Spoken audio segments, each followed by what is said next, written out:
Hello students, welcome to the EPG Pathshala. I am Dr. Imtiaz Hassan from Jamia Millia Islamia, a central university, New Delhi. Today I am going to talk about the module Analytical Ultracentrifugation from the paper Centrifugation Techniques. So the objective of this module is to provide a detail in the analytical ultracentrifugation, then the instrumentation of the analytical ultracentrifugation, then the method for detection of the molecules, and of course how the data is collected, how the data are analyzed, because these are the important component of the analytical ultracentrifugation. Then another important thing is that how the samples are prepared and its application, that it's used for the different biological purposes, and of course it having the relationship with the many other techniques, so how it is related to the other technique.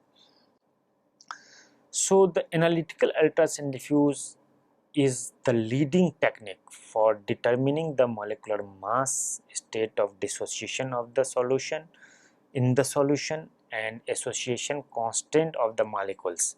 Even though it is a little used for the supramolecular polymers, this technique has already been shown to represent one of the best option for the characterization of this system. It is used for the biological studies to sediment and separate out the components, and this centrifuge is equipped with the detector system which used to monitor the sample as the sedimentation occurs during the course of centrifugation. Analytical ultracentrifuge is widely used for the determination of sample purity. For example, if you have a sample, you don't know whether it is pure or impure, or of course if it is pure, then at what content it is percent it is pure. So this technique is give you the best idea that how pure is your sample, so you can use for the further study. Then it used for the characterization of assembly and disassembly and mechanism of the biomolecular complex formation. It is also used for the determination of subunit stoichiometry. For example, if you have a big biological complexes like the DNA polymerase or the many proteins that exist in the form of oligomer, so you should know that how many subunits are there, what are the ratio of these subunits as per their size, like the heterodimer, homodimer, and in that term. Then it used to detect is used to characterize the macromolecular conformational changes, then measure the equilibrium constant that and thermodynamic properties of associating and dissociating system. It is used to characterize the solution state behavior of the molecules under various conditions, and of course it also utilized to measure the thermodynamic properties and as well as the hydrodynamic properties of the molecules under the solution. So this is the widely used technology. Of course it is a very costly technology, but it is widely used for the various biological purposes. So if you talk about its component, it is the analytical centrifuge is actually the preparative ultracentrifuge coupled with the optical system. So it is a simply preparative ultracentrifuge that rotates at a very high speed, and it is coupled with the optical detection system which gives you the dynamic picture of the molecules inside the sample, that is used to measure the sample concentration inside the centrifuge during or after the sedimentation process. So centrifugation parameter and data acquisition under the computer control, so you can see what's going inside the tube before, after, and during the run. An experiment lasting many days performed with the minimal operator intervention. So it is a very long run, so that's why it is coupled with the computer to see the picture from time to time, and then the data are collected and analyzed further for depending upon the application. So here we discuss about the basic component of the analytical ultracentrifuge.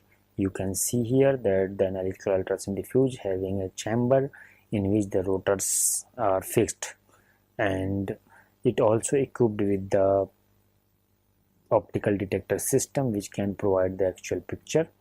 So the major component are the rotor, which typically spins at 60,000 revolution per minute, While rotor is spinning, 1 gram has apparent weight of 250 kg.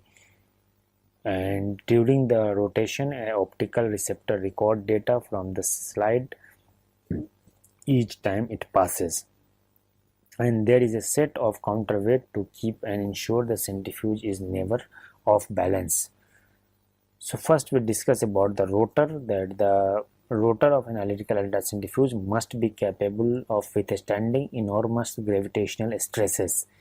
A typical ultracentrifuge rotor generates a field of 250,000 G at a very high speed of the 60,000 rpm.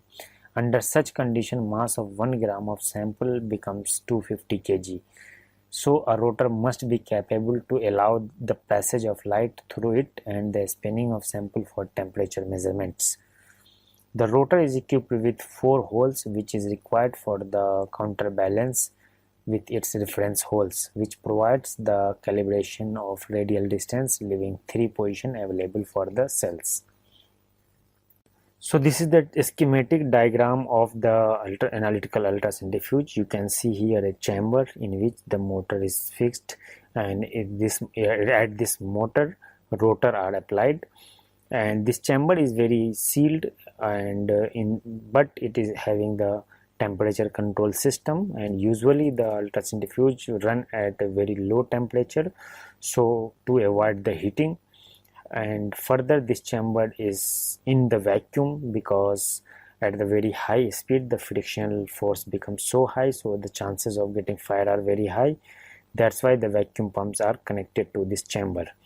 You can see there is a hole which is used for the detection, and the UV light as passes through this, and it gives the actual picture to the detector, and that is connected with the computer. In the smaller diagram, you can easily see how the photomultiplier tube can detect what's the phenomena going inside the tube. So this is the basic design of the analytical ultracentrifuge. Cells of the analytical ultracentrifuge are a very important component. It contains sample and a control sector. One contains a solution with the solvent and analyte and to adjust the solvent. So the sector are trapezoidal. The wall emanates radially from the center to the rotor. This is to ensure that the particles do not hit the sides of the sector and as they move radially away from the center of the rotor. So the cells of analytical ultracentrifuge must also withstand at the stresses caused by the extremely high gravitational field.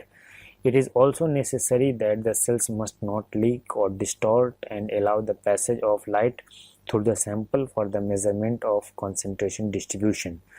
The sector-shaped sample compartments are essential for sedimenting particles moving along radial lines. The double sector cells held up to take the account for absorbing the component in the solvent to correct the redistribution of solvent component, particularly at high speed. You can see the sedimentation process in the cells is going on, and that simply follows the Archimedes principle that the buoyancy equals to weight of displaced fluid or fluid density into the submerged volume into G. So the forces of equilibrium are the buoyant force and viscous drag equals to the centrifugal force. If you combine all the forces, so the net force will be 0. This is the basic principle for the sedimentation of molecule inside the cell. The buoyant force is equals to mr omega square.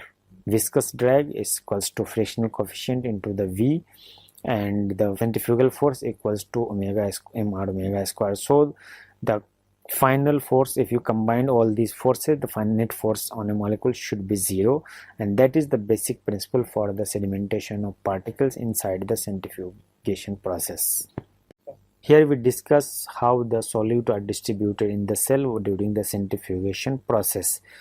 At the time 0, you can see in the first figure that at time t equals to 0, at rest and before the acceleration, all materials are eventually distributed or evenly distributed throughout the cell, and the concentration is constant at radial position.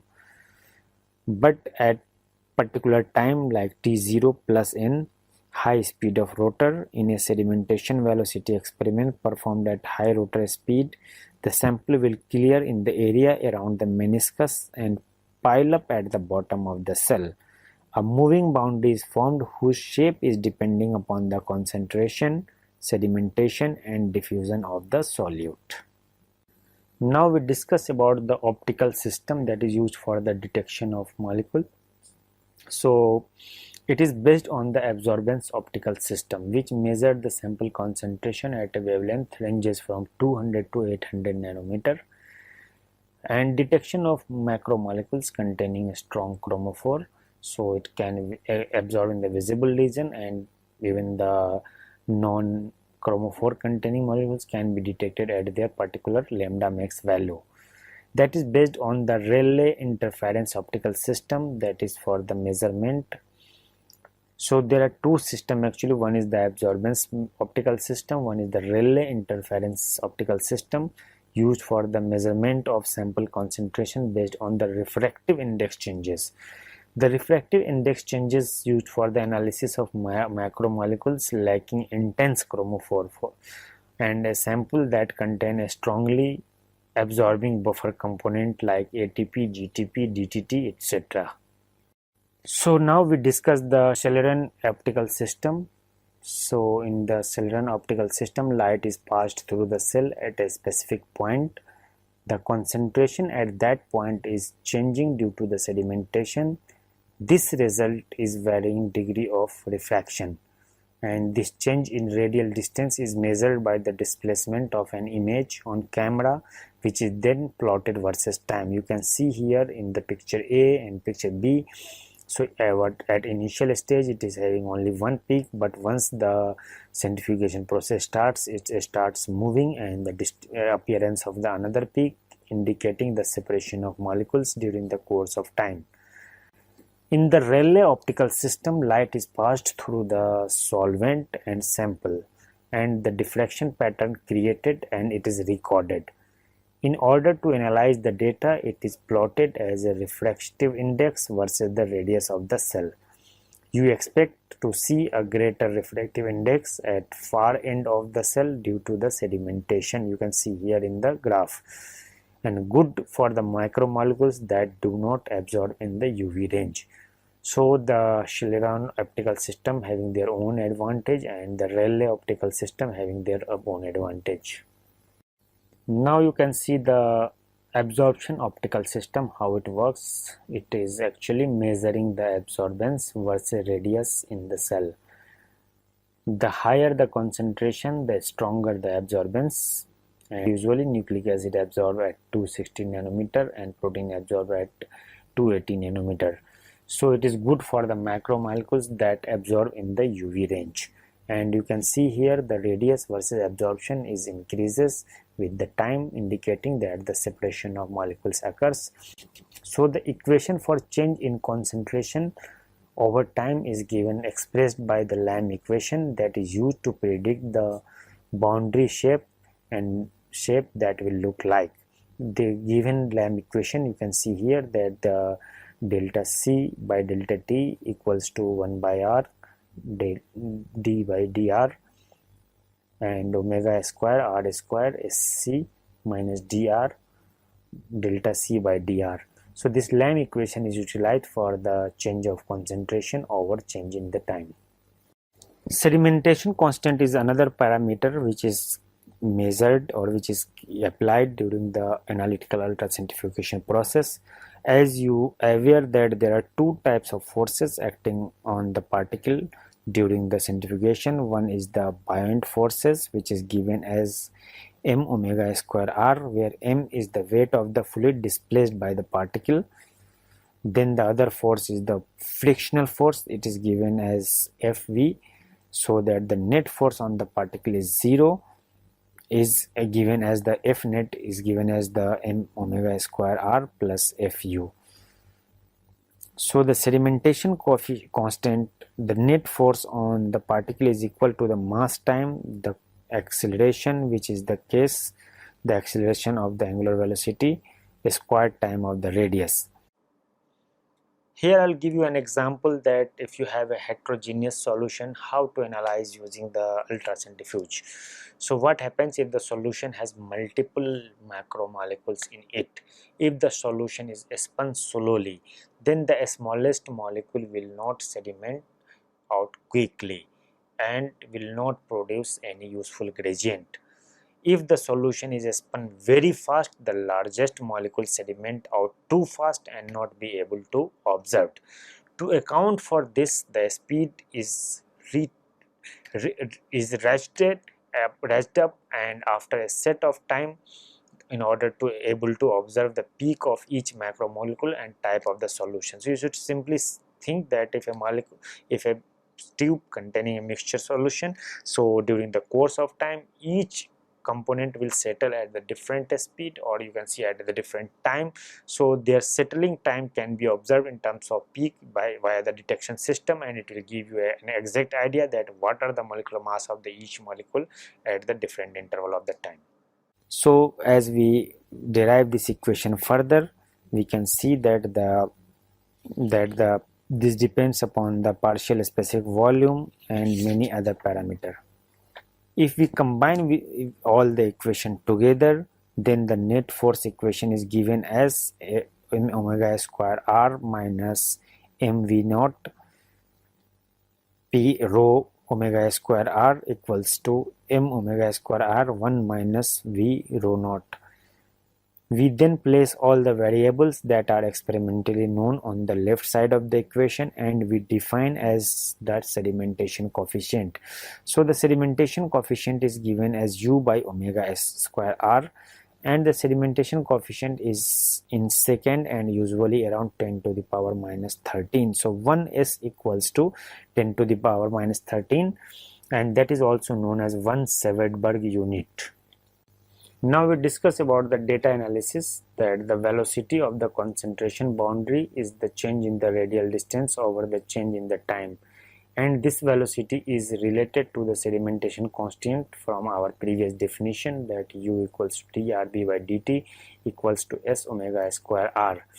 We can then rearrange this formula and take the integral at the both sides like this. So using this formula, we can solve for the sedimentation constant by plotting the time versus the log of radial distance from the concentration boundary. The slope of the plot is omega square, and since omega is known, we can find the sedimentation coefficient from the plot, as you can see in the figure. Sedimentation velocity based method is used for the calculation of the biomolecular shape. Like if in a mixture you have molecules with a different shape that can easily be determined or can easily be analyzed using analytical ultracentrifuge, and the method is based on the sedimentation velocity.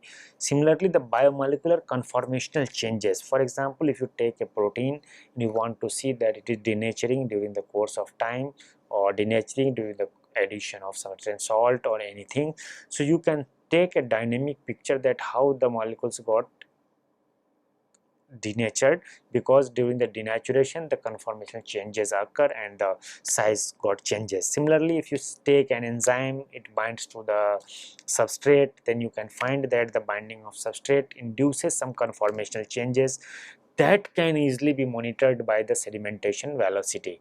So the binding or conformational change based analysis having a wide application in the biological sciences, like the enzyme assembly, binding of DNA to protein, protein to DNA, and many protein and ligands.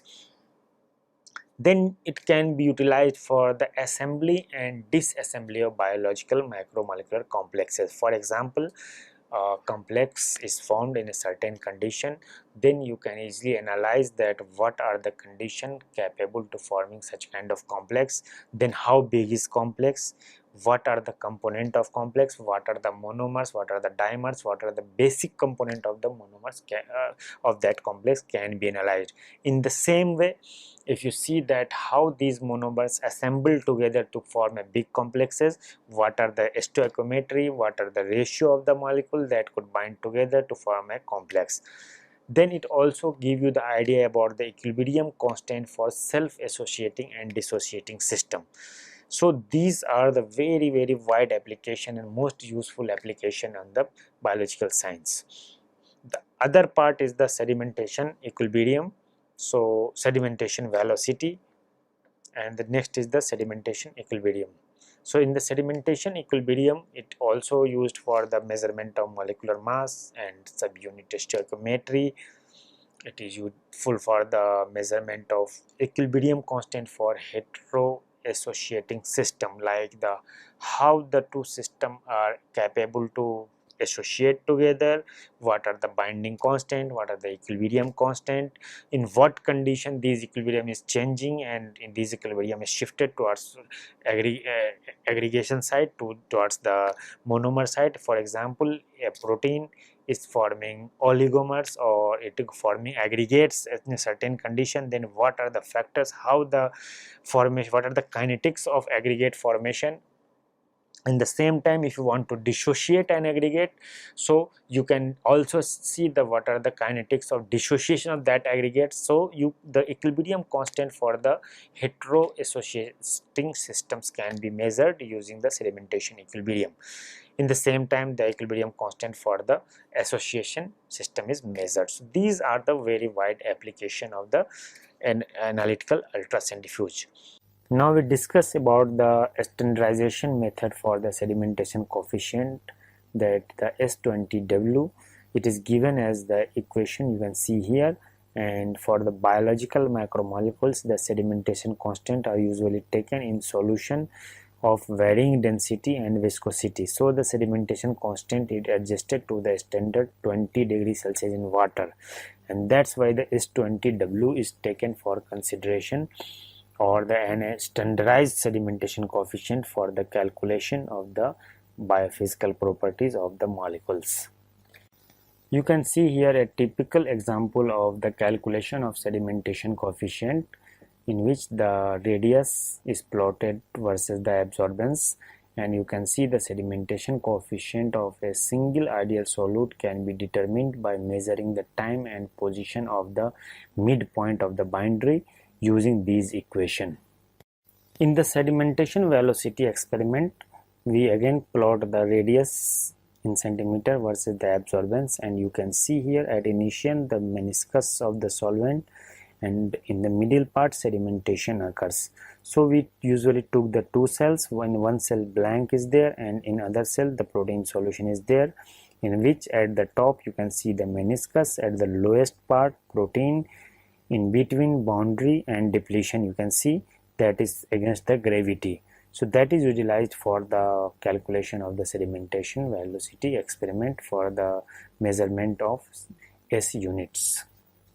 So the sedimentation velocity experiment is actually used for the calculation of hydrodynamic information and experimentally determined parameters such as sedimentation coefficient, diffusion constant, frictional factor, molecular mass, and estimation of molecular shape in a solution can be calculated.